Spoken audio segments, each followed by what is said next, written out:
My father uses a wheelchair. He can't stand without help, he can't walk across the yard, and most days, the front porch is the only place he gets to feel the sun on his face. But our HOA president said he was hurting the image of the neighborhood. Then, she called the police on him. What she didn't know was that the officer who arrived had been waiting years to repay my father for something she knew nothing about. Didn't see that coming? This is your last chance this week. Subscribe now, because these stories only get crazier. Before we continue, I'm curious, where are you watching from? Drop your country in the comments. My name is Ethan Caldwell, and the house on Briarstone Lane belonged to my father long before the HOA board started acting like they owned every mailbox, driveway, and blade of grass in the neighborhood. My father, Robert Caldwell, bought that house 32 years ago with money he saved from 2 jobs and a lifetime of discipline. He was the kind of man who never asked anyone for help unless there was no other choice.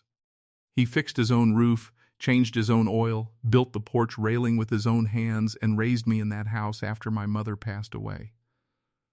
Then came the strokes. The first one took his balance. The second one took most of the strength from his left side. By the time he was 74, my father needed a wheelchair to move around safely. He hated it at first, not because he was ashamed, but because he had spent his whole life being useful. And now he felt like the world had quietly decided he was in the way. So every morning, I helped him onto the front porch. I'd bring him coffee in his old navy blue mug, place the little radio beside him, and he'd sit there watching the neighborhood wake up. Kids riding bikes, dogs pulling their owners down the sidewalk, delivery trucks rumbling past, birds landing on the maple tree near the driveway. That porch became his world, and for a while, nobody had a problem with it. Then Melissa Granger became HOA president. Melissa moved through the neighborhood like she was campaigning for governor of a country nobody else knew existed.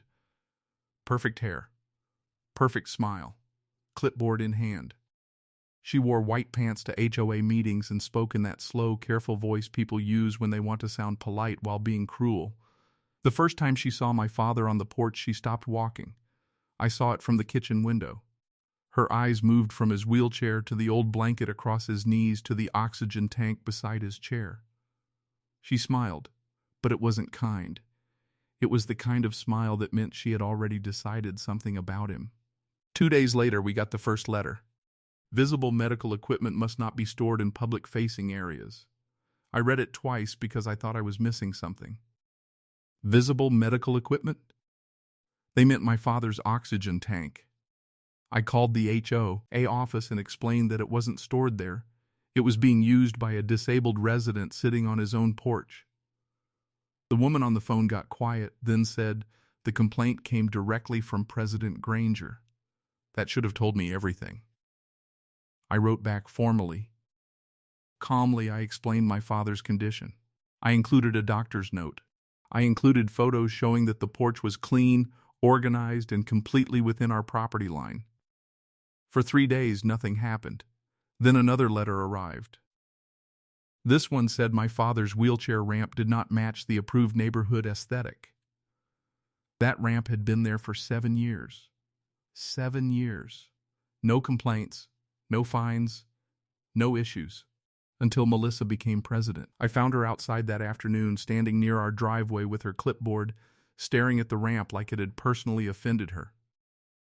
Melissa, I said, trying to stay calm, that ramp is medically necessary. She didn't even look embarrassed.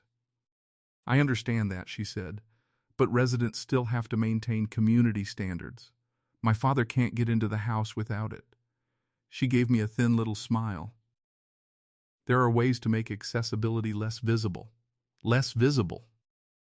I remember those words because my father heard them from the porch. He didn't say anything, but I watched his face change. Not anger, not shock. Something worse. Humiliation. That night, he told me not to fight it. Don't make trouble over me, he said. I hated that sentence. Because that was exactly what people like Melissa counted on. They counted on decent people being tired. They counted on old people being quiet. They counted on disabled people feeling like a burden. But I wasn't going to let my father disappear from his own home just because Melissa Granger wanted a prettier sidewalk view. For the next month, the letters kept coming. One for the ramp, one for the oxygen tank, one for the excessive time spent on front-facing property. That one almost made me laugh until I realized they were actually fining him for sitting on his porch. Then came the notice that changed everything. Resident behavior is creating concern among neighbors and reducing the peaceful enjoyment of the community. I knew exactly what that meant. Melissa was trying to make my father look like a problem. So I started documenting everything. Every letter, every email, every fine, every time Melissa walked past our house and stared at him like he didn't belong there. I installed a small security camera under the porch roof, legal, visible, pointed at our own property. And within a week it caught something I never expected. Melissa standing at the edge of our yard taking pictures of my father.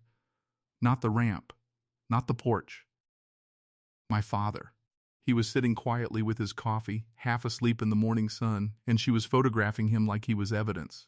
When I confronted her, she didn't deny it. As HO, a president, she said, I have to document violations. He's not a violation, I said. She looked me dead in the eyes. That depends on how the board interprets the rules. That was the moment I stopped thinking of this as neighborhood drama. This was targeted. 2 weeks later, I came home from the pharmacy and saw a police cruiser parked in front of our house.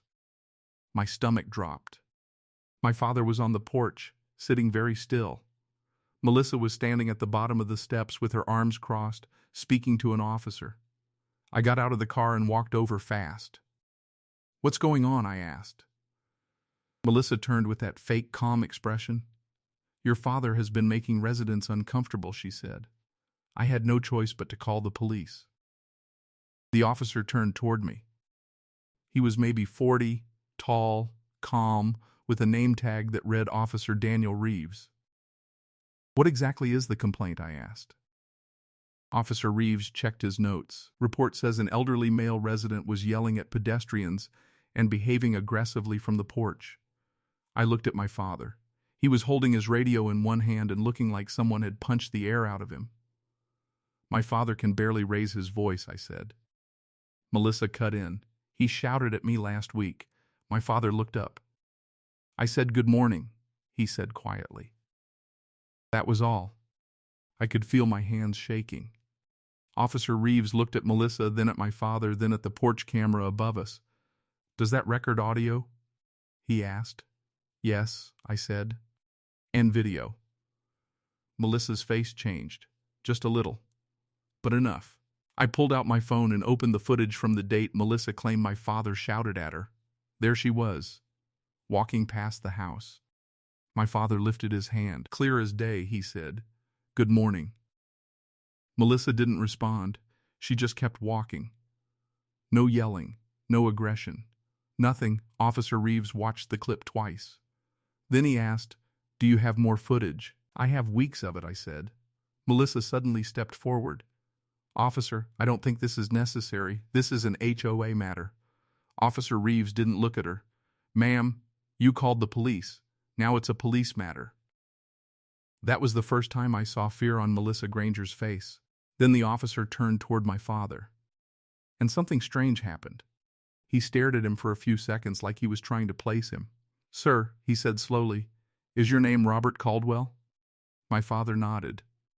"Yes." Officer Reeves swallowed hard. "Did you used to drive a blue tow truck on Route 19? My father blinked. "A long time ago." The officer took one step closer. "You pulled my mother out of a wreck in 2009. Everything went quiet. Even Melissa stopped moving. Officer Reeves looked at me, then back at my father. "I was 17, he said. "A truck ran a red light and hit our car. My mom was trapped. The engine was smoking. People were standing around scared to get close. My father looked confused, like the memory was buried somewhere deep. Officer Reeves continued, "You came running from your tow truck with a crowbar. You broke the passenger window and pulled her out before the fire started. She survived because of you." My father's eyes filled with tears. "I remember the car," he whispered. "Did she make it?" The officer smiled. She's alive. She has 3 grandkids now." For a second, nobody spoke. Then Officer Reeves turned toward Melissa. His voice changed, not louder. "Colder, you called the police on this man because he sits on his porch?" Melissa immediately tried to recover.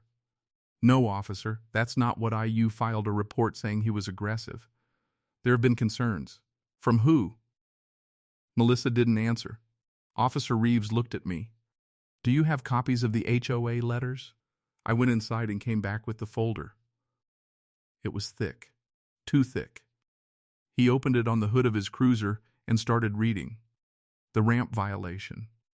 The oxygen tank violation. The porch presence violation. The behavior complaint. By the time he finished, his jaw was tight. "This looks like harassment," he said. Melissa snapped, "That is ridiculous. I am enforcing community standards." Officer Reeves looked at her. "Community standards do not override disability rights." That line landed like thunder. 2 neighbors had come outside by then. Then 4. Then 6. People were watching. Melissa noticed, and her voice got sharper. "This family has been difficult from the beginning." That was a lie, and everyone knew it. My father had helped half the people on that street at some point. He had jump-started cars, fixed porch steps, shoveled snow before the strokes. Even after he became disabled, he still remembered birthdays and waved at everyone who passed. But Melissa didn't see a man. She saw a chair. She saw an oxygen tank. She saw something that didn't match her brochure version of the neighborhood. Officer Reeves closed the folder. "Mr. Caldwell," he said to my father, "you are not doing anything illegal. You have every right to sit on your porch." Then he turned to me. "If the HOA continues this, you may want to speak with an attorney." Melissa laughed once, sharp and nervous. "An attorney? Over letters?" Officer Reeves looked at her. "Over a pattern." That word changed everything. Pattern. Because once he said it, I started seeing the bigger picture. That night, 3 neighbors came to my door. Mrs. Alvarez from the corner said Melissa had fined her for leaving a walker beside her garage. Mrs. Benton across the street said his wife had received a warning because their home health nurse parked in the driveway too often. A retired teacher named Elaine said Melissa told her that her late husband's wheelchair ramp made the house look institutional. It wasn't just my father. Melissa had been targeting older and disabled residents for months. She just made one mistake. She called the police on the wrong man. I sent everything to the HOA board. The letters, the footage, the police report, the names of the other residents. Officer Reeves' statement. For 3 days, silence. Then an emergency meeting was announced. Melissa tried to control the room from the second it started. She sat at the front table in a navy blazer, hands folded, smiling like nothing could touch her. But this time, the room was full, not the usual 10 people. Almost 50 residents showed up. My father insisted on coming. I pushed his wheelchair to the front row, and when Melissa saw him, her smile disappeared for half a second. The board secretary started reading the agenda, but Mr. Benton stood up before she finished. "I want to know why disabled residents are being fined for existing." The room erupted. Melissa banged the gavel. "This meeting will remain orderly." Then Mrs. Alvarez stood. "You fined me for my walker." Elaine stood next. "You told me my husband's ramp was ugly 2 weeks after his funeral." More voices followed. One by one, people told their stories. And with every story, Melissa got smaller. Then I stood up. I didn't shout. I didn't need to. I held up the folder. My father was fined for sitting on his own porch. His medical equipment was called a violation. His wheelchair ramp was called an aesthetic problem. Then Melissa Granger called the police and falsely claimed he was aggressive. Melissa shot to her feet. "That is not true." The board secretary looked uncomfortable. I connected my laptop to the room monitor. "Then let's watch." I played the footage. My father saying good morning, Melissa ignoring him, Melissa photographing him, Melissa standing with police claiming he had shouted. Then I played the porch camera audio from another day. Melissa's voice came through clearly. "There are ways to make accessibility less visible." The room went silent. That was the line that ended her.